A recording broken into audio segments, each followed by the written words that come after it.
वक्त का किस्सा है। एक गांव में बिट्टू नाम का लड़का मटन की दुकान चलाता था। गांव में कोई और दुकान ना होने की वजह से सब लोग बिट्टू से ही मटन खरीदते थे, जबकि दूसरी तरफ मीठे और उसकी बीवी नसीबों ने बकरियां पाली हुई थी। अरे मीठे, तू बकरियों पर इतनी मेहनत करके पालता है और जब इनको बेचता है तो ये सिर्फ बकरियां 1500 की बिकती है। बेगम तू कहना क्या चाहती है, साफ साफ बता। मीठे, गांव में सिर्फ एक ही मटन की दुकान है, सब गांव वाले उसी से मटन खरीदते हैं और वो एक बकरे का 2000 रुपए मुनाफा कमाते हैं। बेगम तू क्या कहना चाहती है कि मैं भी मटन की दुकान खोलूं? और क्या मीठे, बकरियां हम खुद पालते हैं, हमें तो सस्ती पड़ती है। अगर तू इनका गोश्त बेचे तो मुनाफा ज्यादा होगा। बेगम फिर एक काम करते हैं, कल उसकी दुकान का जायजा लेते हैं कि वो किस दाम पर गोश्त बेचता है और उसके पास ग्राहकों का रश भी है कि नहीं। फिर अगला दिन होता है। नसीबों और मीठा छुपकर बिट्टू की दुकान देखते हैं। बिट्टू की दुकान पर बहुत रश होता है। बिट्टू भाई 1 किलो मटन दे दो और हाफ बोटी गोल गोल रखना और पुट का गोश्त देना। बिट्टू भाई मुझे 2 किलो गोश्त देना और हाँ शॉप पर डबल कर देना। पिछले दफा भी शॉप पर फट गया था और सारा गोश्त मेरा गिर गया। भाई आप बेफिक्र हो जाएं, जैसे आप चाहोगे मैं वैसा ही करूँगा। बेगम घर चल, मेरे दिमाग में कमाल का आइडिया आ रहा है। फिर वो दोनों घर आ जाते हैं। हाँ मीठे, बता क्या आइडिया है तेरे दिमाग में? बेगम वो मोटा 500 रुपए किलो के हिसाब से गोश्त बेचता है, मैं 450 रुपए किलो के हिसाब से गोश्त बेचूंगा। वाह मीठे, ये तो कमाल का आइडिया है। इस तरह तो सब गांव वाले हमसे ही गोश्त खरीद बेचेंगे।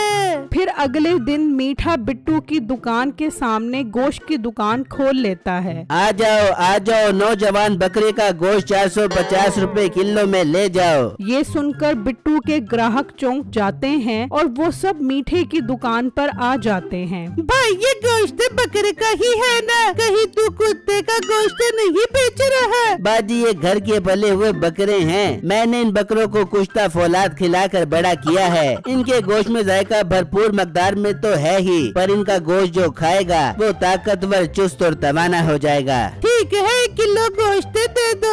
मुझे 1.5 किलो गोश्त दे दो और 100 रुपए की चर्बी की बोटी भी डाल देना। बिट्टू परेशान ये सब देख रहा होता है।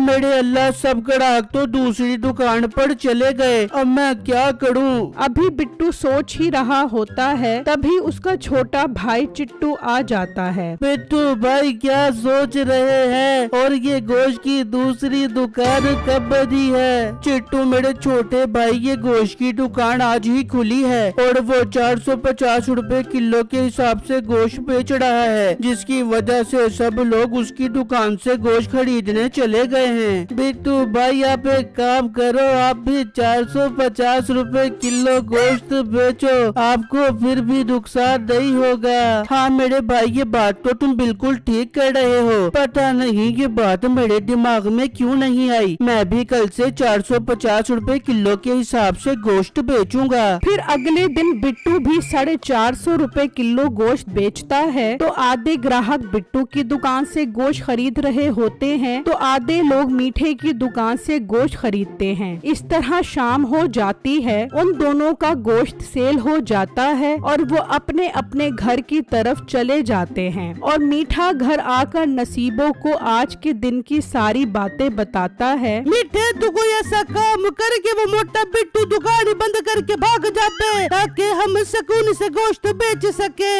बेगम फिर मैं एक काम करता हूँ, कल से 350 रुपए किलो के हिसाब से गोश्त बेचता हूँ। उस मोटे को इस रेट पर गोश्त बेचने में बहुत नुकसान होगा और वो दुकान ही छोड़कर भाग जाएगा। फिर अगले दिन मीठा 350 रुपए रेट लिख देता है। सब लोग मीठे की दुकान से गोश्त लेते हैं, कोई भी बिट्टू की दुकान पर नहीं आता। इस तरह काफी देर गुजर जाती है। मेरा अब यहाँ पर बैठने का कोई फायदा नहीं, मेरे वाले रेट पर तो कोई भी गोश्त नहीं खरीदेगा। बिट्टू उदास होकर वहाँ से चला जाता है और घर आकर अपनी बीवी और छोटे भाई को सारी बातें बताता है। बिट्टू जी, ये तो बहुत गलत हुआ, पर मुझे समझ नहीं आ रहा कि वो गोश्त वाला इतने कम रेट पर गोश्त कैसे बेच रहा है। उसे तो इस रेट पर बहुत नुकसान हो रहा होगा। बेगम दुनिया में बहुत से लोग ऐसे होते हैं जिन्हें नफा नुकसान से कोई फर्क नहीं पड़ता, बस वो दूसरों का चलता हुआ कारोबार तबाह बर्बाद कर देते हैं। पर बिट्टू भाई वो दुकानदार नुकसान में गोश्त क्यों बेच रहा है, हमें पता लगाना पड़ेगा।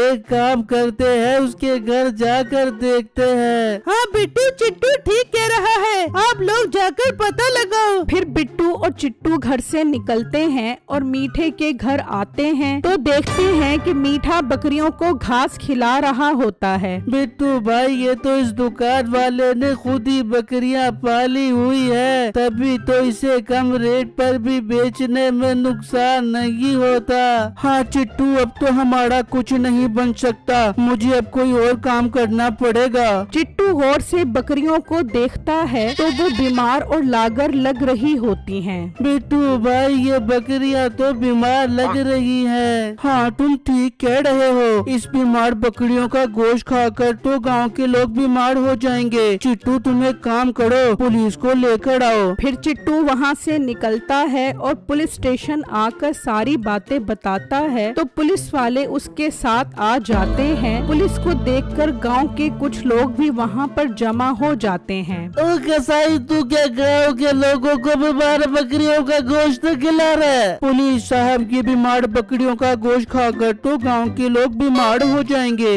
मोटे पेट वाले गेंडे, तू भी तो बाजार से जो जानवर खरीद कर आता है उनको भी तो टीके लगा लगा के बड़ा करता है, उनका गोश्त भी जो लोग खाएंगे वो बीमार हो जाएंगे। तेरे पास कोई सबूत नहीं है कि ये टीके वाले जानवरों का गोश्त खिलाता है, पर तू तो बीमार जानवरों का गोश्त बेचता है। चल तू हमारे साथ थाने चल। फिर पुलिस वाले मीठे को अपने साथ ले जाते हैं, लेकिन गांव वालों को शक पड़ जाता है कि इन जानवरों का गोश्त खाने से कहीं हम भी बीमार ना पड़ जाएं। फिर अगले दिन बिट्टू गोश्त की दुकान खोल लेता है, पर कोई ग्राहक भी बिट्टू के पास नहीं आता। इस तरह कई दिन गुजर जाते हैं। काम न चलने की वजह से बिट्टू बहुत परेशान हो जाता है। बिट्टू भाई मेरे जहन में एक आइडिया आया है, हो सकता है इस तरह गांव के लोग दोबारा गोश्त लेना शुरू कर दे। वो क्या आइडिया है बताओ? बिट्टू भाई अब एक काम करते हैं, मंडी से बकरियों के बच्चे लाकर दुकान पर खड़े कर देते हैं। इस तरह उनको यकीन भी हो जाएगा कि ये जानवर टीके से बड़े नहीं हुए। बिट्टू जी चिट्टू ठीक कह रहा है, आपको ऐसा ही करना चाहिए। ठीक है चिट्टू, चलो मंडी चलते हैं। फिर बिट्टू और चिट्टू घर से निकलते हैं और मंडी से 10 बच्चे खरीदते हैं और उन्हें दुकान पर खड़ा कर देते हैं। ये देखकर ठाकुर उसकी दुकान पर आ जाता है। बिट्टू, कहीं तुम इन बकरियों के बच्चों को टीका लगा कर तो बड़ा नहीं करोगे? ठाकुर साहब, गांव के लोगों की सेहत के डर से ही तो मैं ये बच्चे खरीद कर आया हूँ, ताकि ये बच्चे आप लोगों के सामने ही बड़े हों और आप सब गांव वालों को तसल्ली रहे कि मैं साफ सुथरा गोश्त बेच रहा हूँ। वाह बिट्टू, ये तुम्हारा बहुत अच्छा फैसला है, अब दिल मुतमईन हो गया है। बहुत दिन से मटन नहीं खाया तो जल्दी से 2 किलो मटन दे दो। ठाकुर को देखकर वहाँ पर गांव के और लोग भी आ जाते हैं। बिट्टू, मुझे भी 1 किलो गोश्त दे दो।